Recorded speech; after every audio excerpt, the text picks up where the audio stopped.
So we've all heard the term gentle parenting, but have you ever considered gentle parenting with your friends or strangers? I know it might seem like perplexed at first because it's like, obviously, why would you try to parent a friend or someone that you just met?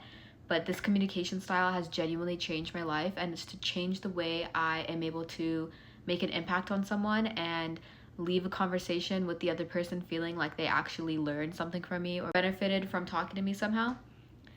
So essentially, the whole encompassment of gentle parenting is to kind of just hold your child's hand and walk them through communication style. If they did something wrong, like you're not supposed to yell at them, you're supposed to like invite communication between the two of you. The whole breakdown of gentle parenting is to invite communication into your relationship. And I think that's so important to recognize when you're dealing with friends, strangers, professionals, loved ones, like anybody in general. You should try gentle parenting with. I've noticed this recently in my close relationships where people have told me that like they've learned so much from me, or that they feel like they can tell me anything, or that I'm very trustworthy, but I also give them very solid, rational advice without making them feel judged. And I didn't really think much of it until recently. I was like, oh, it's because I gentle parent my friends.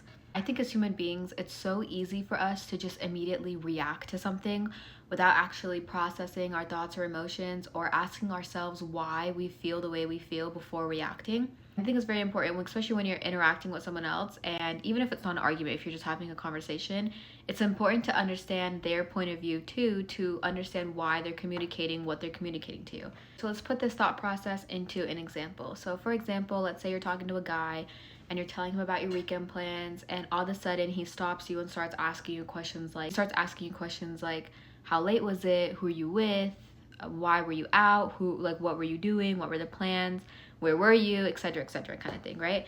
And you kind of immediately kind of get the ooh, that's toxic kind of ick, and you start to react. You're like, why are you asking me that? It's none of your business. That's so toxic of you. That is just inviting more of that toxic energy into the conversation, and it's just breaking that communication barrier, because now that person feels like it's impossible to communicate with you, and you feel like you're being berated kind of thing. So instead of reacting, just slow down the conversation and simply ask why they're asking. So I'm not saying to avoid the question or to not answer the question at all. Maybe give them the answers, or still continue to be really vague about it. Be like, oh, I was at a bar with my friends kind of thing, but can I ask you why are you asking me all these questions? And if he gets defensive about it, maybe start to open up a conversation about why he's getting defensive. Is it because of past trauma? Did his ex cheat on him that way? Has he been kind of backstabbed in the past for similar situations kind of thing? Because 9 times out of 10, there's going to be a why. A completely different story if that person is just being weird and toxic for no reason kind of thing. But we're going to give them benefit of the doubt at first, okay? Actually find out why they're asking what they're asking. And then once you figure out the why behind their questions, then you can go into the conversation of kind of holding their hand and giving them reassurance throughout that process. Maybe next time you're out, just text them being like, hey, these are my plans kind of thing. I'll text you when I'm home.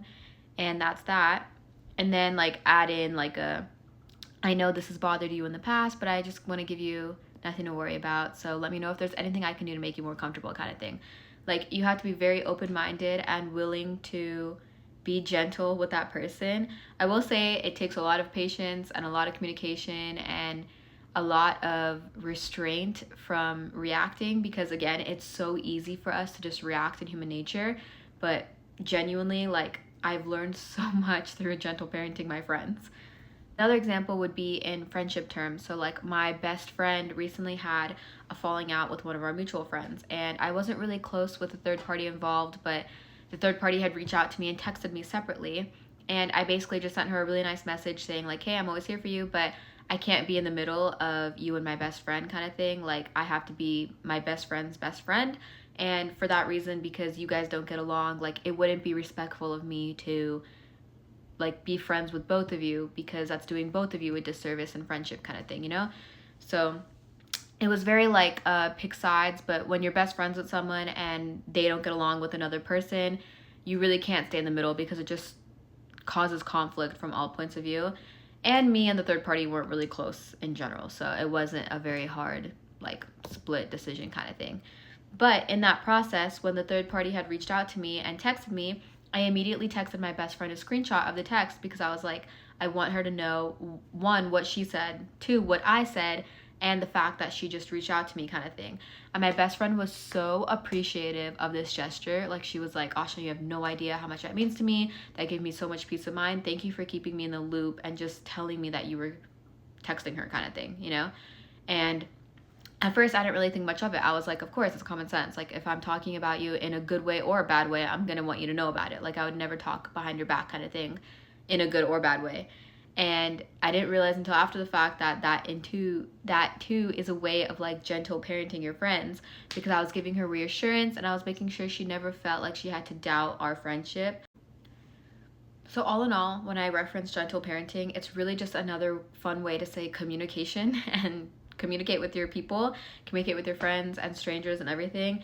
Even when you're interacting with professional CEOs or if you're networking, like opening a line of healthy communication is so important so that person feels like they can talk to you time and time again. This is obviously something I can talk about for a much longer time, but my style of YouTube video is very short, concise, compressed topics. If you'd like more details on how to gentle parent someone or more examples, or you really just, or this video just did not make sense at all, like you were just confused on why I was saying to communicate with your friends in more words, please let me know because I can always expand. Also, this is a baby YouTube channel and I'm just starting out, so all and any feedback is appreciated. But thank you for watching my video if you made it this far, and I appreciate you guys. Good luck gentle parenting your friends. Please communicate with your loved ones on good and bad things and tell them I love you.